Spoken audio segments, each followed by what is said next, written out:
Starting with the name of Allah, the most gracious and the most merciful.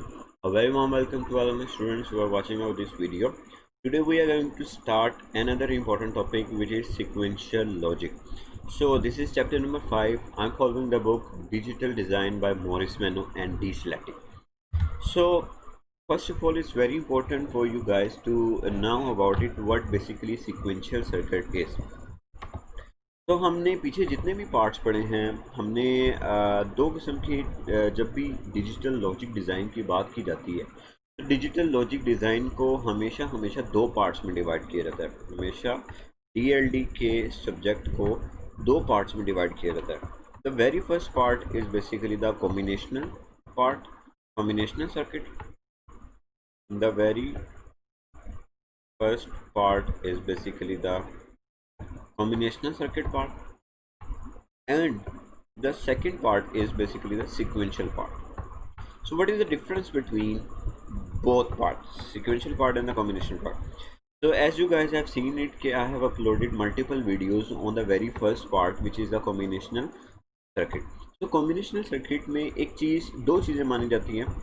दो चीज़ें ये होती है कि combinational circuit के अंदर हमने जैसे कि पीछे देखा था कि कोई इनपुट होती है और आगे से आउटपुट आती है।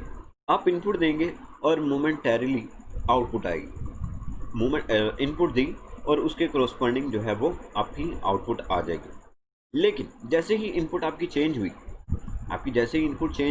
आपकी आउटपुट भी चेंज हो रही है। फॉर एग्जांपल लेट्स से मैं एक बड़ी सिंपल सी एग्जांपल देता हूँ, फ़ैन की और स्विच की।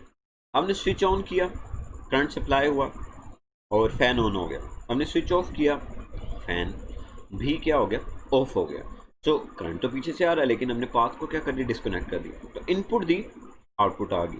इनपुट ज़ीरो की, आउटपुट भी ज़ीरो होगी। तो this is the beauty of the combinational circuit. लेकिन हम एक और पार्ट डिस्कस करते हैं डीएलडी के अंदर, which is the sequential part. और सिक्वेंशियल पार्ट एक बड़ी मज़ेदार चीज़ कहते हैं। ये कहता है कि आपने इनपुट दिया, आउटपुट आ गया। अब ये आउटपुट आप इनपुट के साथ जो मर्जी करते रहें, आप इनपुट को चेंज कर लें, आउटपुट चेंज नहीं होगी। यानी कि आपने अगर एक बार कोई इनपुट दे दी तो आपका सर्किट, उस सर्किट का कॉम्बिनेशन इस तरह से बना होगा कि वो सर्किट आपकी उस आउटपुट को इनडेफिनेट टाइम के लिए क्या कर देगा, सेव कर देगा। इनडेफिनेट टाइम के लिए सेव कर देगा। अब ये कैसे पॉसिबल है? How is it possible? तो this is possible. Let's say मैं एक बफर लेता हूँ। I am taking a buffer, एक सिंपल सा बफर सर्किट है। सो बफर का क्या मतलब है, जो इनपुट होगी वही आउटपुट आ जाएगी। अब मैंने यहाँ पे 1 दी, यहाँ पे 1 आ जाएगी। मैं जैसे ही इसको ज़ीरो करूँगा, यहाँ पे भी क्या हो जाएगा, ज़ीरो आ जाएगा। तो व्हाट इफ़ अगर मैं इस ज़ीरो को, इस आउटपुट को दोबारा यहाँ पे फीडबैक कर दूँ और यहाँ पे इस तरह से कनेक्ट कर दूँ। So what do you think, अब क्या होगा? अब ये ज़ीरो इनपुट, और ये आप ज़ीरो को ख़त्म ही कर दें। यहाँ से ज़ीरो है, इस ज़ीरो को यहाँ से रिमूव कर दें। Let's think in case of कि आपने यहाँ पे कोई स्विच लगाया है, इस स्विच को रिमूव कर दिया, ठीक है। मेरा हरगिज़ मतलब ये नहीं है यहाँ पे कि अगर ये कोई बफर है, ये ओबियसली किसी न किसी सप्लाई से चल रहा है, तो मेरा ज़ीरो को ऑफ करने का मतलब हरगिज़ नहीं है कि आपने वो जो हमने पीछे पढ़ा था कि इंटीग्रेटेड सर्किट्स होती हैं, चिप्स होती हैं, तो आपने उस कंपोनेंट को ही ऑफ कर दी। भाई ऐसा नहीं करना। आपने सर्किट को सप्लाई तो देनी है ना। एक मिसाल के तौर पे एक डिवाइस है, उस डिवाइस को फंक्शन करने के लिए करंट जाता रहेगा, लेकिन उसकी फंक्शनैलिटी के लिए अब आपको इनपुट नहीं देनी पड़ी। तो आपने यहाँ पे कोई इनपुट रखा होता स्विच, तो जो you just have remove the switch. अब स्विच को जैसे आपने रिमूव किया, अब ये आउटपुट इधर आएगी और ये आएगी और इधर से इनपुट होती रहेगी, और ये बफर ज़ीरो को इंडेफिनिट टाइम के लिए क्या कर लेगा, सेव कर लेगा। So this is a sequential circuit. So sequential circuit में जो इंपॉर्टेंट बात आ जाती है, जो कॉम्बिनेशन सर्किट में नहीं आ पाती, that is the memory element. So memory क्या होती है, याद कर लो एक चीज़ को, तुम रिटेन कर लो अपने माइंड के अंदर फॉर द इनडेफिनेट टाइम। तो देखें ये जो बफर डिज़ाइन किया है, ये क्या कर रहा है, फॉर द इनडेफिनेट टाइम इसने ज़ीरो किया हुआ है। अब आप इनपुट को हटा भी दें, सो ये आउटपुट बार बार फीडबैक होती जा रही है, तो ये क्या रहेगी, फॉर द इंडेफिनिट टाइम इसे सेव रखेगा।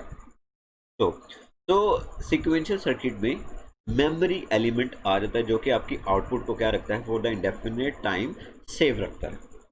सो इसी बात पे हमारा जो सिक्वेंशियल सर्किट है वो दो पार्ट्स में डिवाइड होता है। एक होता है एसिंक्रोनस और दूसरा होता है हमारे पास सिंक्रोनस। एसिंक्रोनस में क्या होता है, एसिंक्रोनस के अंदर आप कॉम्बिनेशन सर्किट के साथ एक मेमोरी एलिमेंट लगा देते हैं। ये मेमोरी एलिमेंट अपनी मेमोरी के अंदर बिट को स्टोर करता है। मिसाल के तौर पर ये कॉम्बिनेशन सर्किट है, उसकी और कॉम्बिनेशन सर्किट की आउटपुट आ रही है 1। सो ये मेमोरी एलिमेंट ने 1 को क्या करना है, स्टोर कर लेना है। इस 1 को स्टोर कर लेगा और यही 1 हम दोबारा से फीडबैक देंगे। यानी कि कॉम्बिनेशनल सर्किट इस 1 को तब तक स्टोर रखेगा जब तक कोई इनपुट ना आए और पहले से मौजूद एलिमेंट को दोनों को मिला के वो प्रॉपर तौर पे क्या ना कर सके, एनालाइज ना कर सके। तो क्या इससे क्या मुराद है, इससे ये मुराद है कि एसिंक्रोनस के अंदर आप एक मेमोरी एलिमेंट तो रखते हैं। सीक्वेंशियल सर्किट है, ये बात तो कंफर्म है कि एक मेमोरी एलिमेंट होगा। आगे बात करें भाई एसिंक्रोनस में, खास बात की ये तो हमें पहले से पता है सीक्वेंशियल में मेमोरी एलिमेंट होता ही होता है। खास बात यह है इसकी कि ये कॉम्बिनेशनल सर्किट अब अपनी आउटपुट को डिसाइड करेगा किस बेस के ऊपर, इनपुट के ऊपर और पहले से स्टोर बिट के ऊपर। लेट्स से पहले से स्टोर बिट है, देखिए मैंने यहाँ पे 0 दिया, राइट, और 0 देने की वजह से मेरी यहाँ पे आउटपुट आ रही है 1। मतलब कि कोई ऐसा सर्किट डिज़ाइन हुआ है जिसकी वजह से मेरी आउटपुट आ रही है 1। अब ये 1 यहाँ पे स्टोर हुआ है। अब लेट्स से मैंने इस 0 को, ये जो मेरे पास 0 है, इस 0 को मैंने चेंज कर दिया और मैंने क्या कर दिया 1। अब ये कॉम्बिनेशन सर्किट सिर्फ इस इनपुट के ऊपर डिसीजन नहीं ले पाएगा, बल्कि क्या करेगा, पहले से स्टोर इस 1 को, इन दोनों इनपुट्स को मिला के एनालाइज करेगा और अब कोई आउटपुट चेंज करेगा। अब जो आउटपुट आई फिर यहाँ पे मेमोरी भी ओवरराइट हो जाएगी। मेमोरी, अब देखें ये कोई हमने रैम नहीं डिज़ाइन की, हमने क्या किया, कॉम्बिनेशन सर्किट का पैटर्न भी इस तरह से बना दिया कि उसके अंदर जो बिट है उसको इस तरह से ट्रैप कर दिया कि वो वहाँ पे आके क्या होगी, स्टोर होगी। सो हम इंशाल्लाह ताला इसके अंदर रैम डिज़ाइनिंग भी सीखेंगे कि एक्चुअली रैम रोम किस तरह से उनकी फंक्शनैलिटी की डिज़ाइनिंग किस तरह से की जाती है। So this is the beauty of the asynchronous. अब एसिंक्रोनस के बाद हमारे पास दूसरा है सिंक्रोनस।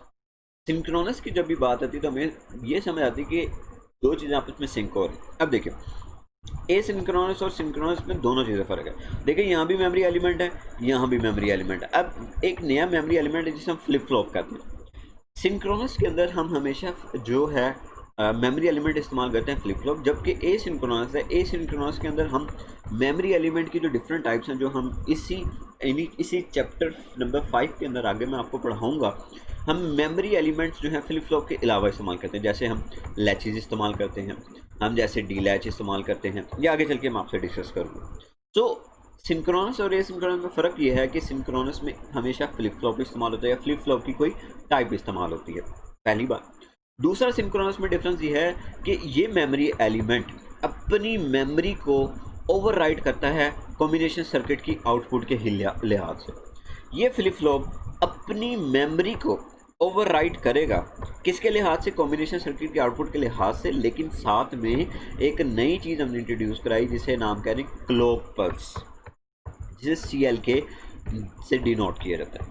इसे हम क्या कहते हैं, इसे हम कहते हैं क्लॉक पल्स, इसे हम क्लॉक पल्स का नाम देते हैं। सो ये पीरियोडिक सिग्नल की एक ट्रेन होती है।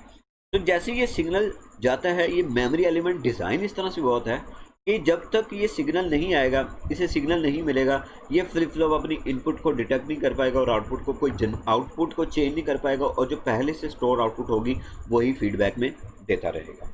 सो इस फ्लिप फ्लॉप की प्रॉपर वर्किंग जो पल्सेस के साथ है वो हम नेक्स्ट लेक्चर में क्लियर करेंगे। लेकिन यहाँ पे अगर आपसे ये पूछा जाए what is a sequential circuit, so you have the clear cut idea. Sequential circuit is that circuit which has a memory element. We have an additional element which is the memory element. So if we are being asked what is the difference between the two types of the sequential circuit, synchronous and asynchronous.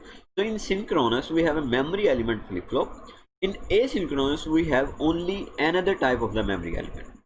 And apart from it, synchronous always work with the clock pulse. Asynchronous में clock pulse नहीं आती है। You may introduce the clock pulse, but it is highly recommended do not include clock pulse in asynchronous.